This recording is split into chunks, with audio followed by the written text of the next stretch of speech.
Hello, my dear students. Good morning. I am Ankant, your English teacher. Today, in this video lecture, I am going to teach you all about the first chapter in English literature, Bihai, that is known as the fun that they had. My dear students, this story really takes us to the world of the future, where computer will play a major role in the development of the future society. Now, children, especially of this time and age, can just imagine how the schools of the future be the same as how we all people are seeing it today. How teachers of the future schools will they all be as human beings as we all teachers are, or will they all be just different from this very notion and idea? ये chapter the fun that they had, in fact आज के as में और time में रहने वाले बच्चों के लिए एक बहुत ही अच्छी स्टोरी है जो हमें फ्यूचर वर्ल्ड के बारे में बतलाता है कि फ्यूचर वर्ल्ड आज से 100 वर्ष के बाद, 200 वर्ष के बाद कैसी होगी, उस समय का स्कूल कैसा होगा, उस समय के स्कूल क्या वैसे ही होंगे जैसा हम आप आज उसे देख रहे हैं, उस समय पढ़ाने वाले टीचर्स क्या वैसे ही होंगे, एग्जैक्ट ह्यूमन बीइंग्स जैसे आज के टीचर्स आपको ह्यूमन बीइंग्स के रूप में दिखाई देते हैं, या उस समय फ्यूचर स्कूल्स में पढ़ाने वाले टीचर्स आज के टीचर्स से बिल्कुल डिफरेंट होंगे. This story is about the two children named Maggi, a girl who is of 11 years old, and her brother named Tommy who is now 13. ये स्टोरी इन दोनों बच्चों के बारे में है who seem to talk about the book, a real book of old age and old time. और ये दोनों बच्चे एक बुक के बारे में चर्चा करते हैं, वो बुक जो रियल बुक है, आजकल की बुक जैसी, जो उनके हिसाब से काफ़ी ओल्ड और मस्टी बुक है, जो कई सैकड़ों वर्ष पहले जिस किताब को लिखी गई होंगी, ऐसे ओल्ड टाइम के ओल्ड बुक के बारे में वो दोनों बच्चे डिस्कशन करते हैं. Now you can see the story begins with the first paragraph. In the first paragraph, with the lines running as follows, opening lines, Maggie even wrote about it that night in her diary. On the page headed 17 May 2157, she wrote, "Today, Tommy found a real book." आज से लगभग 130 years after के time की ये story है, और इस story के ओपनिंग लाइंस ऐसी हैं जिसमें बताया गया है कि मैगी, जिसके बारे में मैंने बताया, एक 11 years old गर्ल है, वो मैगी अपने डायरी में उसी रात एक सिंगल लाइन डिस्क्रिप्शन नोट करती है, और उस डायरी के एक सेपरेट पेज पे डेट मेंशन करती है, और वो डेट क्या है, 17 मई 2157. उस डेट के उस पेज में वो क्या लिखती है? Today Tommy found a book. अब 150 वर्ष आगे के समय में ऐसे कोई बच्चे आजकल जो टेक्स्ट बुक हम लोग हैंड में यूज करते हैं उसके बारे में देखे कि किसी ने एक रियल बुक ढूंढा है, तो उस समय के बच्चों के लिए ये एक बड़ी एक्साइटमेंट से भरी डिस्कवरी होगी शायद। द नेक्स्ट आगे बतलाया गया है कि मैगी को जब वो डायरी के सेपरेट पेज पे उस डेट में ये लाइन मेंशन करती है, Tommy today found a real book, उसे याद आता है कि उसके कभी ग्रैंडफादर ने उससे कहा था कि जब वह एक छोटे बच्चा थे तो उनके दादाजी ने उन्हें कभी बताया उसी समय उनके चाइल्डहुड टाइम में कि उनके ज़माने में उनके समय में सारी चीज़ें, चाहे वो स्टोरीज हों पोएम्स हों, वो सारी चीज़ें पेज पे पेपर पे लिखी जाती थी। मैगी को उसके ग्रैंडफादर की कही ये बातें जो ओल्ड बुक के बारे में थी, एक रियल टेक्स्ट बुक के बारे में थी, अचानक उसे अभी रिकॉल कर जाता है, उसे याद आ जाता है। After this, both these two children look at the pages of the book that they have got now in their hand. They start hunting the pages, turning over the pages, and they realize that their pages are yellow.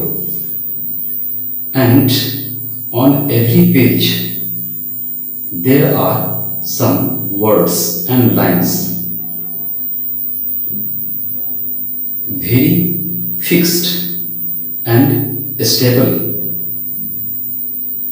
not moving at all in the way they are supposed to, especially on their TV screen. अब ये दोनों बच्चे curiously book के pages को उलटते हैं और उस pages को उलटने के बाद महसूस करते हैं कि ये जो टेक्स्ट बुक है उसके हर एक पेज येलो कलर के होते हैं, क्रिंकली होते हैं। Crinkly means having many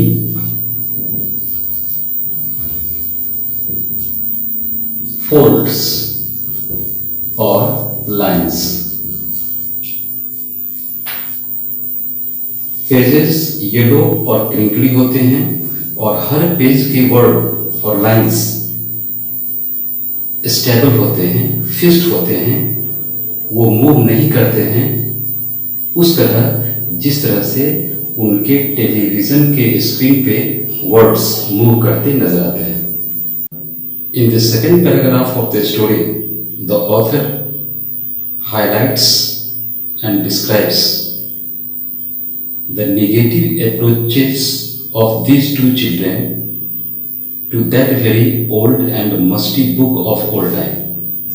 second paragraph में ऑथर डिस्क्राइब करते हैं उन बच्चों के दिल में उस ओल्ड टाइम की लिखी हुई जो ओल्ड और मस्टी बुक है, उसके दिल में उस बुक के प्रति क्या निगेटिव फीलिंग है उसको डिस्क्राइब करते हैं। यहाँ बतलाया गया है कि on the one hand Tommy considers it after all a matter of sheer foolishness to use any such kind of book of old time. He also thinks that on his television screen there can be millions and millions of such books, and more than that, even more than that. So he decides to throw this very book, but not throw his television set, because His television set works for him just as a telebook. The screen of his television works just as a telebook. Okay? And on the other hand, Tommy also has got a lot of scornful feeling towards the school, towards any such kind of book, and towards even the teacher. दूसरी तरफ जो Maggi है उसके दिल में भी कई बातों को लेकर नफरत की फीलिंग होती है. यहाँ वर्ड एक दिया हुआ है, scornful means feeling of hatred. आपको जब किसी चीज के प्रति घृणा की भावना आपके दिल में बैठ जाती है तो उसे कहते हैं स्कॉर्नफुल. हमने बताया कि सेकंड पैराग्राफ में एक तरफ टॉमी के दिल में उस बुक को लेकर कैसी नेगेटिव फीलिंग है, दूसरी तरफ हम यहाँ बता रहे हैं कि मैगी को लेकर उस बुक के अलावा और किन किन चीज़ों के प्रति स्कॉर्नफुल की फीलिंग रहती है. फर्स्ट, उसके दिल में स्कूल के नाम से एक हैट्रेड की फीलिंग है उसके दिल में.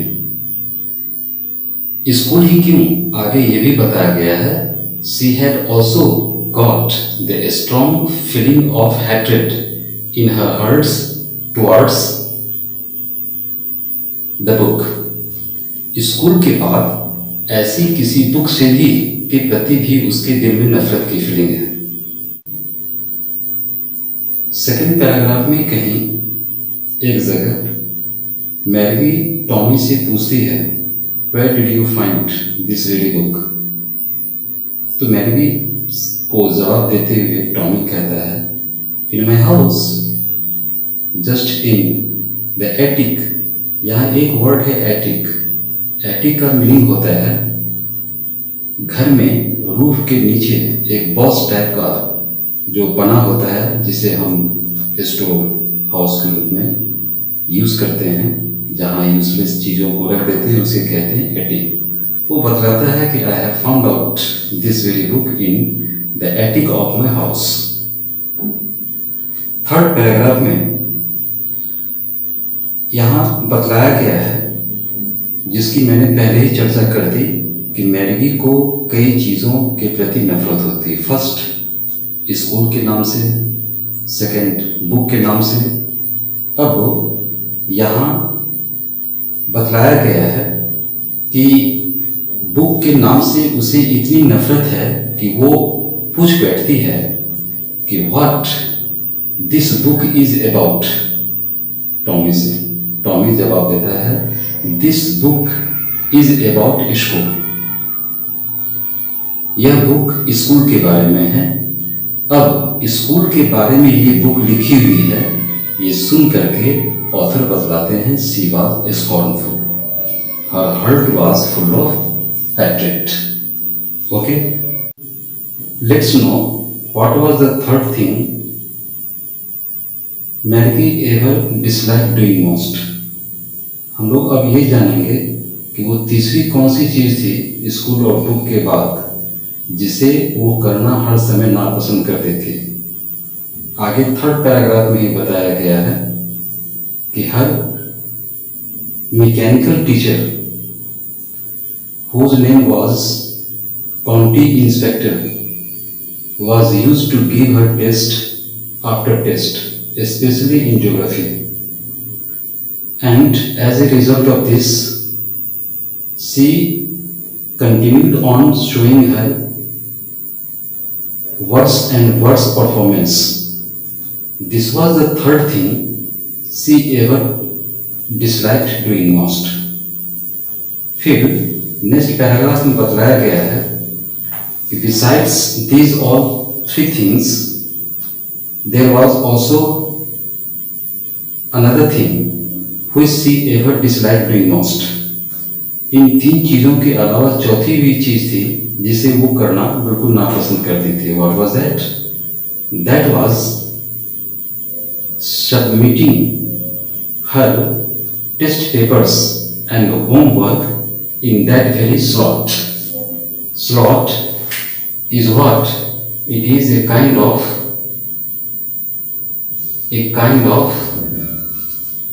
little space or position, specially ये कंप्यूटर और एंड्रॉयड में यूज किया जाता है स्लॉट। ओके, अब एक स्लॉट में उसे हर टेस्ट को फेस करने के बाद अपना टेस्ट पेपर, आंसर शीट और होमवर्क जो कंप्लीटेड होता था उसे स्लॉट में उसे डालना होता था। दिस वाज समथिंग दैट से नेवर लाइक्ड डूइंग। और उस स्लॉट में भी उसे पंच कोड में डालना होता था। ये पंच कोड वो चीज थी जिसे उसे 6 साल की उम्र में इसी कॉन्टी इंस्पेक्टर नाम के मैकेनिकल टीचर ने उसे यूज करना सिखाया था। Okay, now we are moving towards the 5th paragraph. 5th paragraph में बतलाया गया है कि आज जब उसे उसकी मदर ने स्कूल जाने के लिए कहा, यानी उस टेली स्कूल में, हम उस स्कूल को जिसमें टॉमी और मैगी पढ़ा करते थे, हम लोग उसे टेक्निकली टेली स्कूल बोलेंगे। और जो बुक टेलीविज़न स्क्रीन पे वो लोग पढ़ते थे, जो काफ़ी कई लाखों की संख्या में अवेलेबल होती थी उस शॉर्ट स्मॉल स्क्रीन में, उसे हम टेली बुक कहेंगे। तो उस टेली स्कूल में जब उसकी मदर ने उसे जाने के लिए कहा, क्लास आज का करने के लिए कहा, तो वहाँ इंस्पेक्टर ने आज फिर उसे एक टेस्ट दिया था। ज्योग्राफी का ही टेस्ट था। उस टेस्ट को जो उसके लिए बोर्डिंग सब्जेक्ट थी उसको उसने फेस किया, स्लॉट में अपने आंसर को डाला और उस इंस्पेक्टर ने immediately without losing any time he awarded her marks. Okay, अब टेस्ट परफॉर्मेंस के बाद उस इंस्पेक्टर ने, मैकेनिकल टीचर ने उसकी मदर जिनका नाम था मिसेस जॉन्स, उनसे मिल करके वो कहता है कि it is not the fault of this very little girl, it is the fault of setting the question age पर हर एज लेवल। उसने बताया, यहाँ लाइन दिया हुआ है कि I think the geography sector was geared a little too quick beyond her age. Those things happen sometimes. I have slowed it up to an average 10-year level. वो बतलाता है कि उसकी ज्योग्राफी में परफॉर्मेंस इसलिए बुरी है क्योंकि ज्योग्राफी सेक्टर में, सेक्शन में जो क्वेश्चन है उसके एज से ज़्यादा एडवांस लेवल के सेट कर दिए गए थे। ऐसी गलतियाँ छोटी छोटी कभी होती हैं और हमने उसके क्वेश्चन के लेवल को उसके एज के लेवल पे सेट कर दिया है। ओके, मैकेनिकल टीचर यानी काउंटी इंस्पेक्टर अपने जवाब के लास्ट लाइन में ये भी कहता है मिसेस जॉन से कि the overall performance of her is quite satisfactory, there is no matter and thing to be worried about. चिंता करने की कोई बात नहीं, उसकी परफॉर्मेंस लेवल अच्छा है। आगे फिर मैगी टॉमी से क्वेश्चन पूछती है, why would anyone right about school in any book? कोई क्यों किसी बुक में स्कूल के बारे में लिखेगा? ये सवाल मैगी टॉमी से क्वेश्चन करती है। इसका जवाब देते हुए वो थोड़ी इरिटेशन में कहता है, because it's not our kind of school, stupid. This is the old kind of school that they had hundreds and hundreds years of ago. वो कहता है कि ऐसा इसलिए कोई किसी किताब में स्कूल के बारे में लिखेगा क्योंकि वो स्कूल जिसके बारे में स्कूल बुक में लिखा गया, वो स्कूल हम लोगों के टाइम वाला स्कूल नहीं है। ये स्कूल सैकड़ों और हजारों वर्ष पुरानी स्कूल है जिसके बारे में उस किताब में लिखा गया। मैगी को स्कूल के बारे में ये सब जानकर वो थोड़ी डिसअपॉइंटमेंट महसूस करती है, लेकिन लास्ट में कहती है, anyway I don't know what school of what sort you are going to talk about. What I know the best about that very school is that they had ultimately a teacher. Last में वो अच्छा comment देते हुए कहती है कि तुम किस स्कूल के बारे में कह रहे हो मुझे नहीं मालूम, स्कूल क्या होता है, कैसा होता है मुझे नहीं मालूम, लेकिन तुम्हारी बातों से ये पता चलता है कि तुम उस स्कूल के बारे में कह रहे हो जिस स्कूल में एक टीचर होते थे। Okay, thank you my dear students for attending today's video lecture.